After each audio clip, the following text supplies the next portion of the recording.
আসসালামু আলাইকুম রহমতুল্লাহি ওবারাকাতুহ। আজকে চলুন আম একটা বই নিয়ে আলোচনা করা যাক এবং এটা এমন একটা বই আ যে পৃথিবীতে যারা যে সমস্ত লেখকরা ম্যাজিক নিয়ে জন্মগ্রহণ করেছেন, যাদের লেখায় ম্যাজিক আছে, চুম্বকের মতো মানে এখানে ম্যাগনেটিক পাওয়ার আপনি পড়লে আপনাকে বইটা মানে আঁকড়ে ধরবে। এই তাদের মধ্যে ম্যাক্সিম গোর্কি দা আপনার হচ্ছে রুশ লেখক, তিনি অন্যতম। তো তার লেখা একটি বই মা, দ্য মাদার, এটা অনূদিত হয়েছে প্রায় পৃথিবীর সব ভাষায়, সব দেশে। তো আমাদের দেশে হয়েছে। আমি বইটা আমাদের স্টুডেন্ট লাইফে পড়েছি। তো এখন আমি যেহেতু কিছু বইয়ের রিভিউ দেওয়া শুরু করেছি, তাই এটাকে আমি অন্যতম হিসেবে চয়েস করলাম। আপনারা যারা এখনো দেশপ্রেমিক হয়ে উঠতে পারেননি, আপনাদের কাছে দেশের থেকে দল বড়, দলের থেকেও নেতা বড়, এই অন্ধত্ব, এই মূর্খতা, এটা যে কতটা বিকৃত মস্তিষ্কের, এটা আপনি বুঝতে পারবেন না। এজন্য আপনাকে এই বইটা পড়তে হবে। এই বইটা পড়লে আপনি বুঝবেন যে আপনি একটা ম্যাজিক্যাল পাওয়ারের বই পড়েছেন।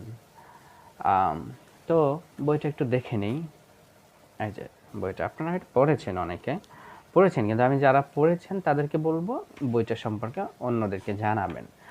কারণ মানে দেশপ্রেমটা গুরুত্বপূর্ণ। হুব্বুল ওয়াতানু মিনাল ঈমান। আমরা জেনেছি যে দেশপ্রেম হচ্ছে ঈমানের একটি অংশ। ঈমানের একটি অংশ। অতএব আপনার ঈমান রয়েছে, এটার একটা ন্যূনতম একটি অংশ হচ্ছে দেশপ্রেম। যারা দুর্নীতি করে, অসৎ কাজ করে, অত্যাচার করে, হত্যা করে, এরা দেশপ্রেমিক নয়। এবং এদের ঈমান কতটুকু আছে আল্লাহ তাআলা রব্বুল আলামিন ভালো জানেন। তো এই ম্যাক্সিম গোর্কি সম্পর্কে একটু বলি। উনি রুশ লেখক। ওনার জন্মের পরে ওনার বাবা মারা যান। তারপরে উনি বিভিন্ন কারণে মানসিকভাবে দুর্বল হয়ে যান। তারপরে তিনি আত্মহত্যা করতে যেয়ে সুইসাইড অ্যাটেম্প নেওয়ার চেষ্টা করেন এবং দেন তারপরে সৃষ্টিকর্তার কৃপায় তিনি বেঁচে যান। দেখেন, একজন লেখক যে আত্মহত্যা করতে যেয়ে আত্মহত্যা থেকে বেঁচে ফেরার পরে সে বিখ্যাত একজন মানে লেখকে পরিণত হন। এবং ওই যে বললাম যে পৃথিবীতে যে ৩-৪ জন লেখক হচ্ছে ম্যাজিক নিয়ে এসেছে, তাদের মধ্যে একজন হচ্ছে ম্যাক্সিম গর্কি। তো তারপরে হচ্ছে উনি এবং আরেকটা তথ্য হচ্ছে ওনার দাদি ওনাকে ভিক্ষা করে হচ্ছে লেখাপড়া শেখান। তার মানে আপনি ইন্সপায়ার্ড হতে পারেন। ইউ ক্যান বি ইন্সপায়ার্ড, বা you can take inspiration from this books when you start to reading. আপনি যখন বইটা পড়বেন তখন এখান থেকে আপনি অনেক মানে ইন্সপিরেশন নিতে পারেন, হতে পারেন, বা আপনি ওইভাবে তৈরি হতে পারেন। তো বইটার এই যে লেখক, ওনার জীবনটা এভাবে যায়। তো উনি একজন, আপনি যখন মানসিকভাবে দুর্বল হয়ে যাবেন, দেখবেন আপনার মন চাবে অনেক কিছু, অনেক খারাপ কাজ করতে বা এবং কি সুইসাইড করতে। আপনি যদি ম্যাক্সিম গোর্কির কথা চিন্তা করেন যে অনেক প্রতিকূলতার মাঝেও আপনার তো বাবা আপনাকে কোনোভাবে মানুষ করেছে, আপনাকে কিছু দিয়েছে, আপনার পরিবার দিয়েছে, আপনি হয়তো একটা চাকরি পাচ্ছেন না, অথবা কোনো নারী ঘটিত সমস্যায় বা মদ, জুয়া, বিভিন্ন কিছুতে আপনি সমস্যায় আছেন। দেন তার কারণে আপনি আত্মহত্যা করতে যাচ্ছেন। অতএব আপনাকে স্ট্রং করবে এই লেখক সম্পর্কে জানলেও, যে কিভাবে বড় হওয়া যায়। অনেকে ইগনোর করে, দেখবেন যারা গরিব তাদেরকে একটু হেট করে, কিন্তু তারা জানে না মানে যে পৃথিবীতে যত বড় বড় বিজ্ঞানী এরা সব গরিব ছিল, যত বড় বড় দার্শনিক এবং ইতিহাসবিদ এবং সাহিত্যিক অ্যান্ড দেন আনাদার্স, এবং হচ্ছে আপনার লিডারশিপ, যে পৃথিবীতে রাজনৈতিকভাবে দেশ পরিচালনায় যে লিডারশিপগুলো এসেছে এর অধিকাংশই হচ্ছে গরিব ফ্যামিলি থেকে। তো এটা জানে না বলে হচ্ছে দেখবেন যে অনেকেই গরিবদেরকে একটু ইগনোর করে চলে। তো আপনার কিছু নেই এটা যদি আপনি ভাবেন তাহলে ভুল করছেন। আপনার ব্রেন রয়েছে, আপনার মাথা রয়েছে, সেটা আপনার 500 কারো 800, 700, 900 গ্রাম, 500 গ্রাম, 400 গ্রাম, যাই হোক যার যতটুক। তো আপনার এই চিন্তা চেতনা এবং এই যে ব্রেন, এটা দিয়ে আপনি এগিয়ে যেতে পারেন। তো আমি এই বইটার মূল চরিত্র হচ্ছে মা পেলাগিয়া নিলোভনা ভ্লাসোভা। এর নাম, রুশ নাম তো অনেক কঠিন, তাই মাই সংক্ষেপে বলে, যাকে মা বলা হয়। তারপর প্যাভেল ভ্লাসবা, যা ওনার ছেলে, এবং কমরেটা আউরা নাহুদকা নিকোলাই বা ইভানোভিচ দ্য ফিওদর শাজিন বা নাতাশা, সাফিয়া, সাশা, রেভেন বা হোয়েফেম। এগুলো হচ্ছে এই যে কজনের কথা বললাম না, এরা পরে আসে। কিন্তু এই যে মা, এই ওনার হাজব্যান্ড ছিল মাদকাসক্ত। তিনি হচ্ছে মাদক টাদক নিতেন এবং মারামারি মানে মারধর করতেন এই মাকে। দেন উনি একটা সময় মারা যান। কিন্তু উনি শ্রমিক ছিলেন, তারপর থেকে মা এই যে কারখানায় শ্রমিকের কাজ করেন। দেন একটা সময় ওনার ছেলেও এই যে প্যাভেল, উনিও মাদকাসক্ত হয়ে যান। তারপরে হঠাৎ করে মা দেখে কিছু বই টই নিয়ে আসে ঘরে, এবং কিছু বন্ধু বান্ধব আসে। দেন ওরা আলোচনা করে কি করে না করে। তা মা সন্দেহ করে, কারণ তখন এরকম করে কয়েকজন মিলে বই পড়া খুব খারাপ ছিল। মানে রুশরা তখন বিশ্বাস করতো রুশ সরকার যে ষড়যন্ত্র হচ্ছে, অবৈধ বই পড়ে ষড়যন্ত্র হচ্ছে, যেটা আমাদের বাংলাদেশেও কিছু এগুলোর ছাপ রয়েছে। তো মা এগুলো পছন্দ করতো না, মানে সে ডিসলাইক করতো প্রথম দিক থেকে। দেন তারপর আস্তে আস্তে যখন দেখলো যে ওদের চারিত্রিক এবং থিঙ্কিং চলাফেরা সব কিছু ভালো, দেন উনি আস্তে আস্তে জানতে পারলো।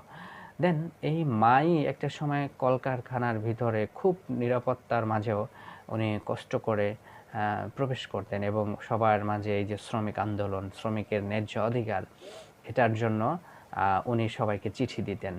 এই আন্দোলনটাকে এগিয়ে নেওয়ার জন্য, একটা রেভলিউশনে নেওয়ার জন্য উনি অনেক পরিশ্রম করেন। তো এই বয়স্ক একজন গৃহিণী যে একটা সময় আন্দোলনের প্রতিকৃতি হয়ে ওঠেন এবং প্রাণকেন্দ্র হয়ে ওঠেন। তিনি জেলখানায় তার ছেলেকে কিভাবে দেখতে যান, খবর দিতে যান, বিভিন্ন তার বন্ধুদেরকে, মাত্র গুটি কয়েকের থেকে শুরু করা একটা আন্দোলন শেষে যায় রুশ একটা রুশ বিপ্লব ঘটিয়ে দেয়। অতএব আপনি যদি দেশকে ভালোবেসে থাকেন তাহলে আপনার এই বইটা অবশ্যই পড়া উচিত। মানে ইউ শুড রিড, যদি আপনি if you love your country, okay. তো আপনি এটা বইটা পড়ার চেষ্টা করবেন। দেখেন, একজন নারী যদি সে দেশকে ভালোবেসে এত কিছু করতে পারে, তো আপনি একটা অবৈধ কাজ দেখতেছেন, অনৈতিক একটা কাজ আপনার সামনে হচ্ছে, আপনি সেখানে বাধা দিবেন না? আমি বলি, আপনি হাত দিয়ে না পারেন, আপনি জবান দিয়ে দেবেন, জবান দিয়ে না পারলে আপনি লিখে দিবেন, যেভাবে হোক আপনি দিবেন। আমি একটু এটার সারাংশটা একটু পড়ে শোনাই। কারখানার শ্রমিকদের দৈনন্দিন জীবন একঘেয়ে আর নিদারুণ কষ্টে ভরা। সেখানে নেই কোনো আনন্দ, নেই কোনো উচ্ছ্বাস। কারখানার যন্ত্র প্রতিদিন তাদের রক্ত চুষে নিচ্ছে, এগিয়ে নিয়ে যাচ্ছে মৃত্যুর অতল গহ্বরের দিকে। ওকে, তাদের কোনো ইচ্ছা ছিল না এই জীবনধারা পরিবর্তন করার, কিন্তু অত্যাচারী বাবার মৃত্যুর পর পাল্টে গেল পাভেল। ঘটনাচক্রে সে যোগ দিল বিপ্লবী দলের সাথে। প্রথম বাদ সাধলেও ক্রমে তার মাও সাহায্য করতে থাকলো আন্দোলনকারীদের। সময়ের প্রয়োজনে নিরীহ এক গৃহিণী পরিণত হলো বিপ্লবীতে। এক সময় ধরা পড়ল পাভেল, কিন্তু তার মা দমে যাওয়ার পাত্রী না। চলতে থাকে আন্দোলনের প্রস্তুতি, অধিকার আদায়ের তাড়নায় কতদূর যেতে পারে সে, কি হয় তার পরিণতি। এমনই এক উত্তাল সময়ের ইতিহাস লুকিয়ে আছে ম্যাক্সিম গোর্কির কালজয়ী উপন্যাস মা এর পাতায় পাতায়। বলো বীর, বলো উন্নতম শিরে শিরে নেহারি ওই শিখর হিমাদ্রির, বলো বীরে বলো উন্নতম শির।